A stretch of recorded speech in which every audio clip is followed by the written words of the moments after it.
এসময়ত বান ৰজাই ৰাজত্ব কৰা তেজপুৰৰ আছে বহু পৌৰাণিক কাহিনী, বহু ইতিহাস।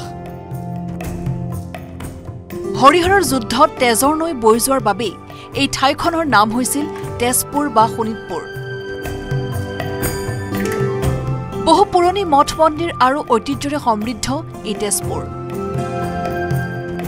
এই তেজপুৰৰ এক ঐতিহাসিক মন্দিৰ হ'ল ভৈৰৱ পদ।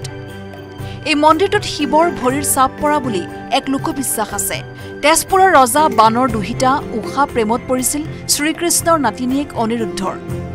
উষাৰ সখীয়েক চিত্ৰলেখাই হৰলুকি মায়াৰে দ্বাৰকা নগৰীৰ পৰা শ্ৰীকৃষ্ণৰ নাতিনীয়েক অনিৰুদ্ধক তেজপুৰলৈ লৈ আনিছিল। তাৰ পাছত উষা অনিৰুদ্ধৰ গন্ধৰ্ব বিবাহ সম্পন্ন হ'ল। এই গন্ধৰ্ব বিবাহে হৈছে হৰিহৰৰ যুদ্ধৰ আৰম্ভণি। নিজৰ নাতিনীয়েকক ৰক্ষা কৰিবলৈ শ্ৰীকৃষ্ণ শোণিতপুৰ পালেহি, কিন্তু নিজৰ পৰাজয় নিশ্চিত বুলি জানিও বানে মহাদেৱক স্তুতি কৰিলে, যিহেতু বান আছিল পৰম শিৱ ভক্ত। ভক্তক ৰক্ষা কৰিবলৈ বানৰ আকুল আহ্বানত মহাদেৱ শিৱই যুদ্ধৰ বাবে সাজু হ'ল। এফালে হৰি অৰ্থাৎ শ্ৰীকৃষ্ণ আৰু আনফালে হৰ অৰ্থাৎ মহাদেৱৰ যুদ্ধৰ বাবে এই বিখ্যাত যুদ্ধখনৰ নাম ইতিহাসৰ পাতত হৰিহৰৰ যুদ্ধ বুলি খোদিত হৈ ৰ'ল। বিশ্বাস কৰা হয় যে এই হৰিহৰৰ যুদ্ধৰ সময়ত মহাদেৱৰ বাওঁ ভৰিৰ এটা চাপ ব্ৰহ্মপুত্ৰৰ গাতে লাগি থকা শিলাখণ্ডত পৰিছিল। এই শিলাখণ্ডক কেন্দ্ৰ কৰি গঢ়ি উঠিছিল ভৈৰৱ পদ দেৱালয়। ভয়ংকৰ যুদ্ধ হৈছিলে, অতি বিকৰাল ৰূপ লৈছিলে ভগৱান সদাশিৱই। তেওঁৰ এখন ভৰি আমাৰ এই ভৈৰৱপদ দেৱালয়তে অৱস্থিত, আৰু এই ভৰিখনৰ নামেৰেই এইভাগ দেৱালয় ভৈৰৱপদ দেৱালয় বুলি নামাংকিত। আৰু অতীজৰে পৰাই ইয়াত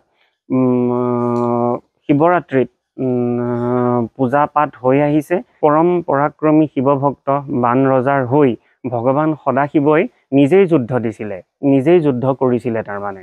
আৰু সেই যুদ্ধ ভগৱান শ্ৰীকৃষ্ণৰ আৰু বলোৰামৰ লগত হৈছিলে। ভগৱান শ্ৰীকৃষ্ণৰ ককায়েক বলোৰামৰ লগত হৈছিলে।